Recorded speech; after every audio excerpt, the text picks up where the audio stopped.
Ladies and gentlemen, brothers and sisters, friends, enemies, and comrades, allow me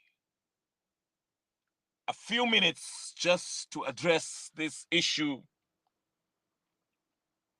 Apparently, a gentleman called, let me not call him a gentleman, but for the sake of the conversation, his name is Caleb Hamisi.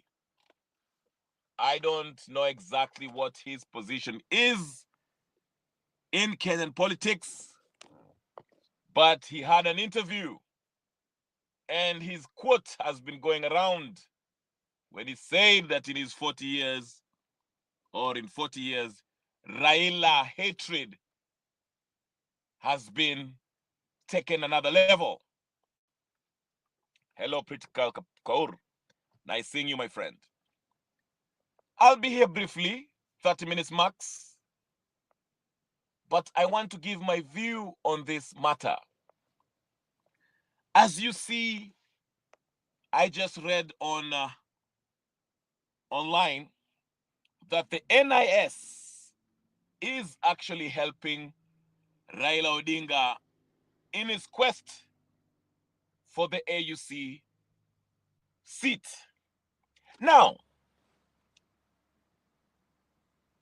there's news, as I alluded to yesterday, that Kenyans are getting more creative by the minute. Some Kenyans figured out, did their research, and found emails of African heads of state. And they are in an aggressive campaign to make sure that Raila Odinga does not succeed in his quest for the AUC chairperson seat. Now, his staunch followers want to create a narrative.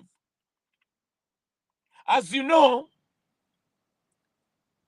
majority of pro-government, pro-Raila supporters, especially the new found alliance between ODM and UDA on the ODM faction side of things, they've been out there trying to convince us that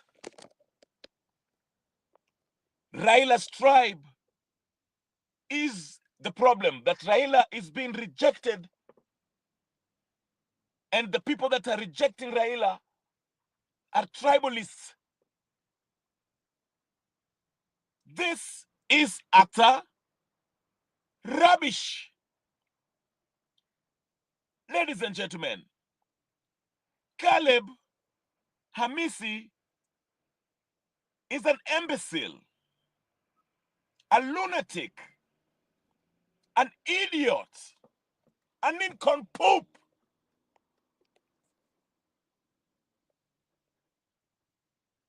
This man feels like he's doing the work of God when he's out there trying to portray Raila as the victim here. Let me walk you through the reality and why majority of Kenyans are sick and tired of this octogenarian. Let me be very brief, succinct, as the English would say. But before I do so, please take a minute and like this video. And if you haven't subscribed, please subscribe, share, like, comment. And if you're going to watch it on repeat, please do the same. Now, here's the thing. Raila's minions, most of them are clinically psychopaths. Not only sycophants, but psychopaths. Men and women who can think beyond their nose. Robotic imbeciles. I don't care if you are from the same tribe as Raila or not. But any Kenyan with a functioning brain cell would know that this man is nothing but a political con man. His contribution to Kenya has only been transactional. Transaction in the sense that he has always gained from any involvement he's been involved in politically. I don't want to hear about the heydays that Raila spent 9 years in committee being tortured by Moi. I don't even believe it at this point, given this man's recent activities. I don't believe it. It could have been that Moi was hiding him in his basement. Maybe he was working for Moi. I don't believe Raila was in committee at this point. Miguna raised a good question when he was in Ogina, whatever show, August show, Obina show. He said, everybody that was arrested after the failed 1982 coup d'etat, military coup d'etat, was hanged to death. But Raila was spared by Moi. Why was Raila spared by Moi?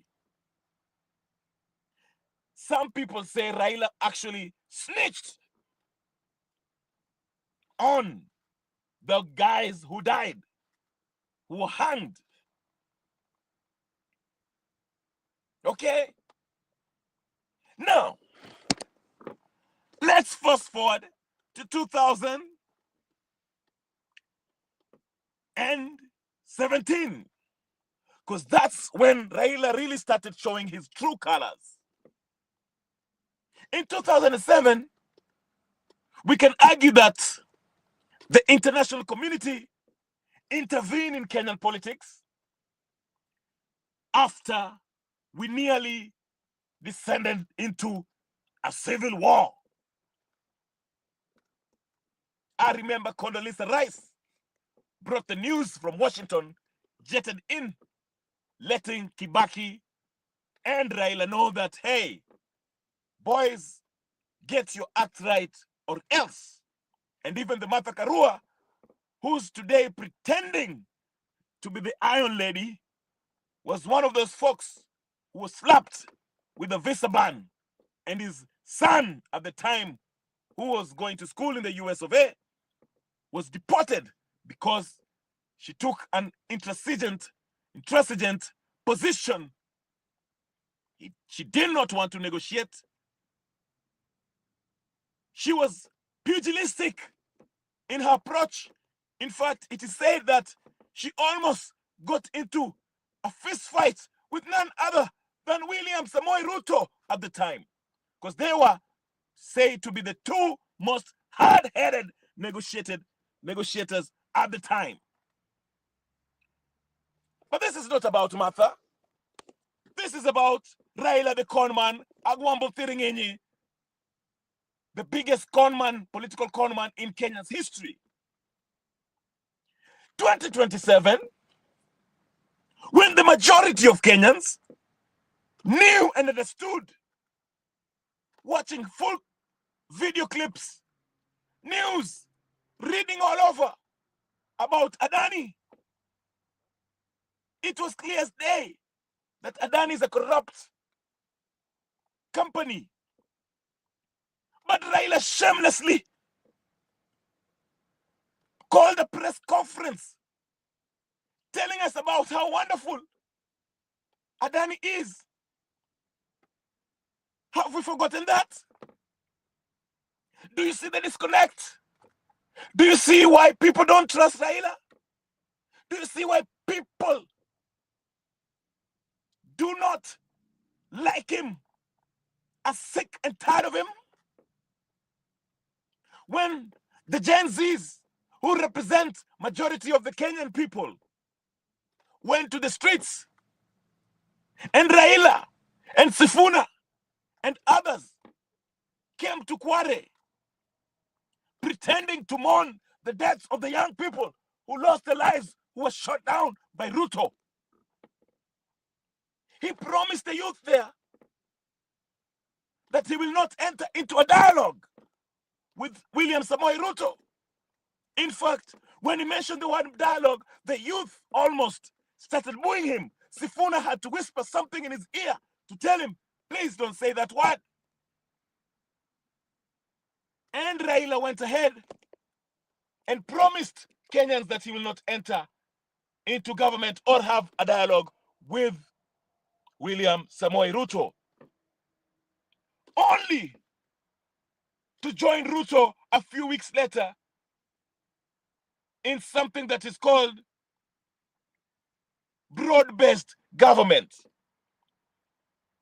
Do you see this kind of betrayal? Because even at that point, some people still were blinded, fooled by Raila Odinga to that point. But it was clear as day when the Opion dies, the Hassan Johos, and the rest of those idiots who resigned from ODM and joined the government, the cabinet, Ruto's government, and Raila said publicly that he sent his experts to rescue and help William Samoei Ruto's government, a government that has been rejected by the people. As I said, his betrayal did not start yesterday. 2017, it was the same thing. I will remind you, for the emptieth time, when Ruto and Uhuru Kenyatta, using the Mungiki in the police force, sent the police to gun down people in Kondele, dumping body in Rivayala, receiving direct instruction from Matiangi and Uhuru Kenyatta and the Maina Jengas, gunning down the youth who believed that Raila was a leader who will lead them to Canaan.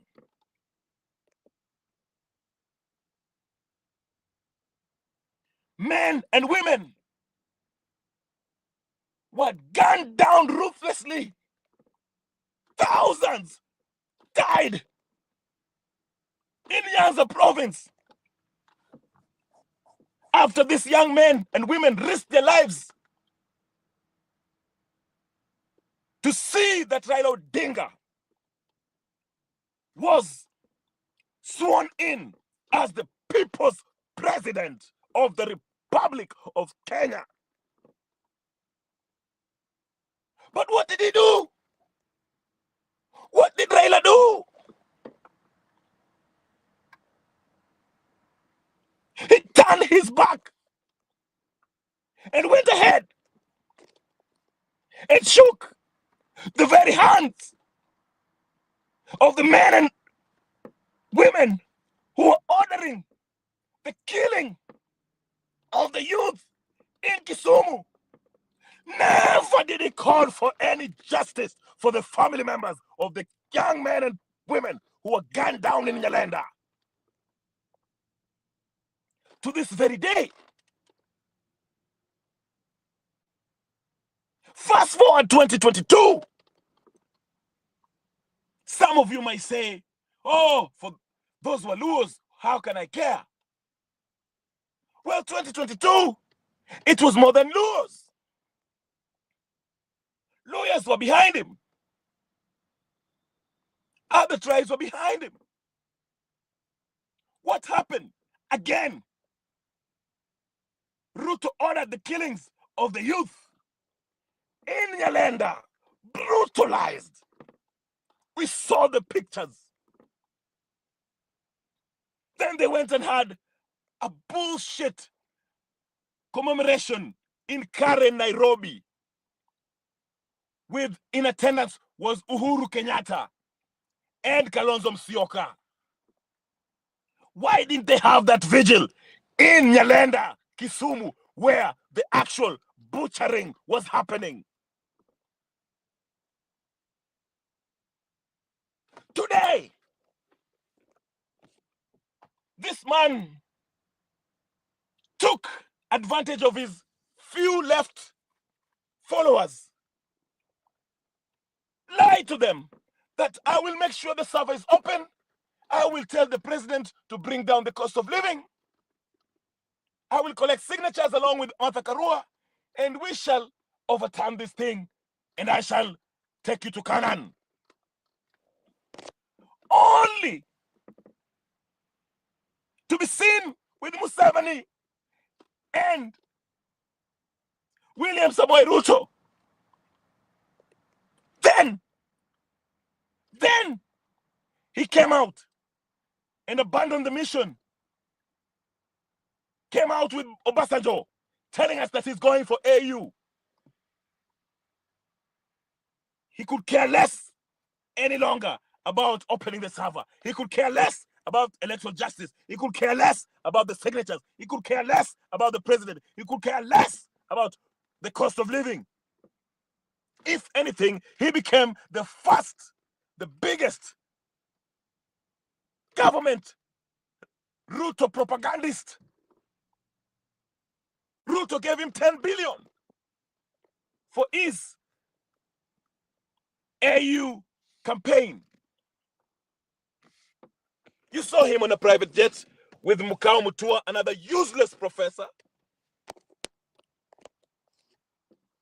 Now, for somebody to come to the TV, national media, trying to tell us that people hate Raila Odinga because he's an enigma, because of his tribe, or because of this. My friend, you need to be stoned.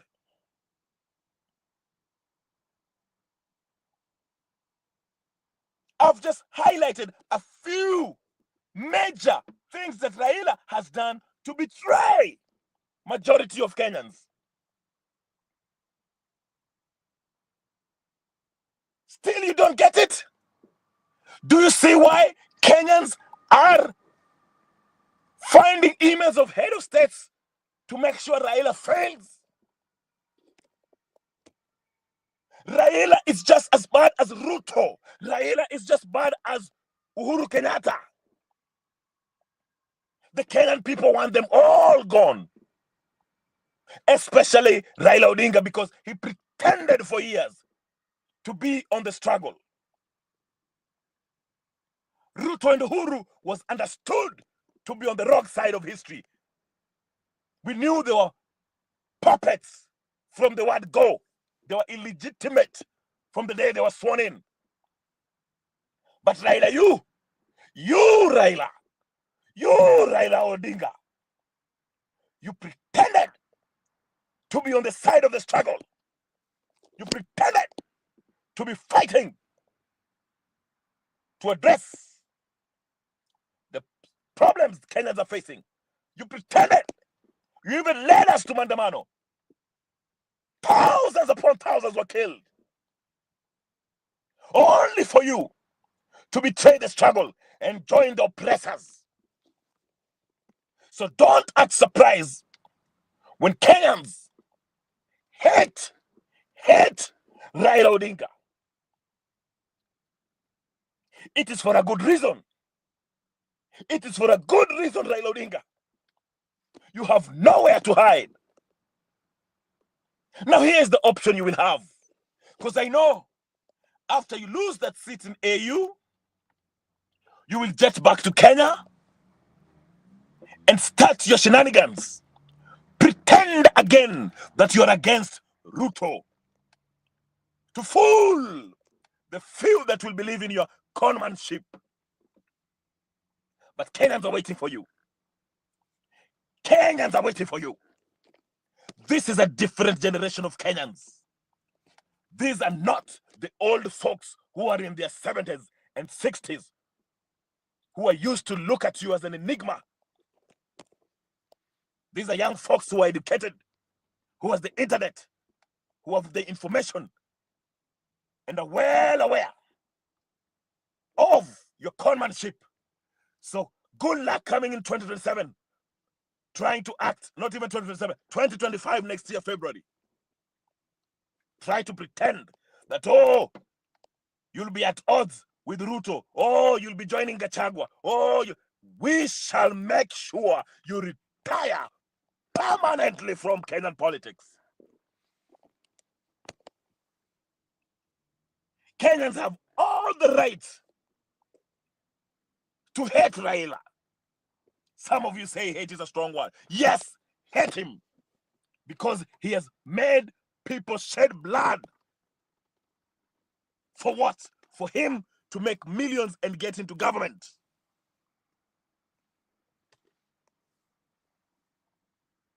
So, Raila Odinga, that is why Kenyans, majority of the Kenyans, are sick and tired of you. You only help yourself and your family. Look who they nominated for the Iala parliamentary seats. Kalonzo's son and Raila's daughter. Raila's sister was just nominated by Ruto to become the minister of I don't know what. Oburu is 155 years old. Still wants to be the senator from Siaya. Never shows up in the Senate. Only when it comes to removing Gachagua, then you see him there. Raila, you'll have nowhere to hide. You have betrayed Kenyans since 1982. And you've shed innocent blood. And this is the time for you to pay up. Pay up, Raila Odinga. You will pay up. You can't run away. I don't care. Sifuna will not help you. All those ODM members from Nyanza shall not help you. You better come up with a strategy to work on your retirement. Because we already know when you come back from AUC failure, you'll pretend to be opposing Ruto. You will pretend to be criticizing Ruto. Because you will be eyeing 2027 or the change of the constitution for you to get a seat. Kenyans shall not allow it. It is time for Kenyans to take revenge on Raila Odinga for his betrayal. You, along with Ruto and Uhuru Kenyatta, shall fall. Let it be clear. So for all of you who come and try to make this Raila issue a Luo issue, it is not a Luo issue. Raila stands alone as himself. He has misused, abused, and exploited poorly educated Luo youth who has died. Who have died in the name of Raila Odinga. Those days are over, Raila Odinga. Your time is up. The writing is on the wall. You're better off heads of states so you can make it to AU. Because you're done in Kenya. You're done. Finito. Sayonara. Adios. This is not the same generation that was poorly educated with no information about your history. We have your files, Raila Odinga. You will not fool Kenyans anymore. So don't buy into Raila when he comes back to Kenya after failing in AU, pretending to be opposing Ruto, because I know that is what they'll come up with. They'll pretend that they're now opposing each other. Kenyans will not allow it, Raila Odinga. Conman.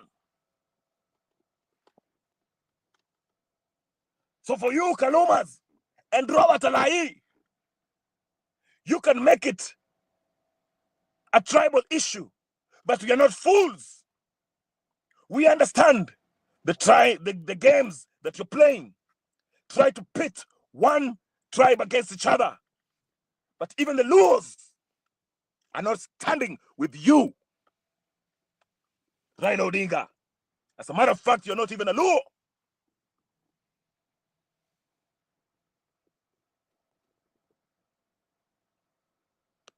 That is why the so-called hatred against Raila is stemming from.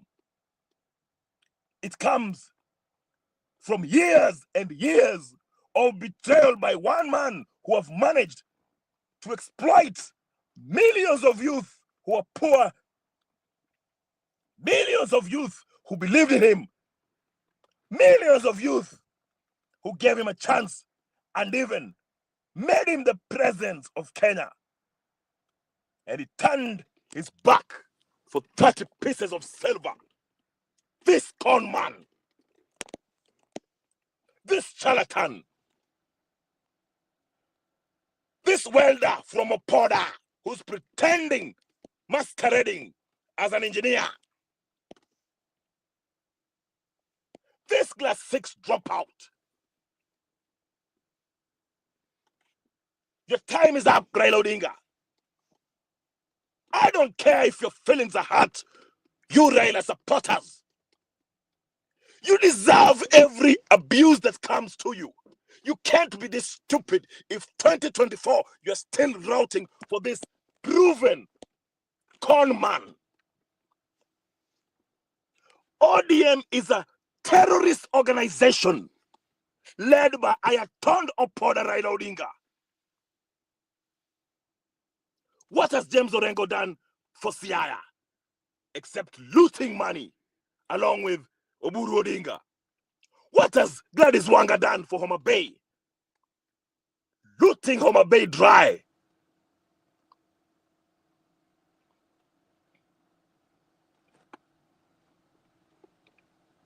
Kenyans should stand up. It's time for a revolution. Anyone who is okay with Ruto should be taken to the guillotine. Popular revolution. I don't care about Okiom Tata. As far as I know, Okiom Tata is a sellout. If he is truly principled, then let him not declare to be president and fight and say Ruto must go. All these presidential candidates are working for Ruto. All of them. Let it be clear. Nice seeing you, Gypsy Corner. As I said, I will keep it 30 minutes. But all this, anyone who is not saying Ruto must go is working for Ruto. Whether it's Okiom Tata, Morara, Kasmuel, Hanifa, Boniface Mwangi, anyone who's not saying Ruto must, who's not calling for a popular people's revolution to remove Ruto now is working for Ruto. Pure and simple. There's no ifs, if or buts about it. We don't care about the IBC. Ruto must go. If there's any mandamano, it should be Ruto must go. Evacuate the State House. Karibu Shi. Nice seeing you. And Ruto will not be going by himself. After Ruto goes, we will arrest Raila Odinga. We will arrest Ruto. We will arrest Murkomen. We will arrest Uhuru Kenyatta. We will arrest Karua. We will arrest all of them.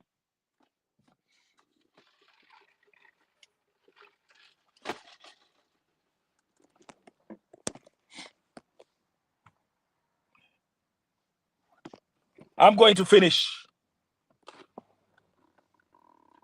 I will come in later on. I'm sorry, my friends. I know you're just joining. But like, share, comment, subscribe. If you're going to watch and repeat, follow me on Twitter and all that stuff. I'll see you later. Viva! Power to the Kenyan people. Sovereign people of Kenya.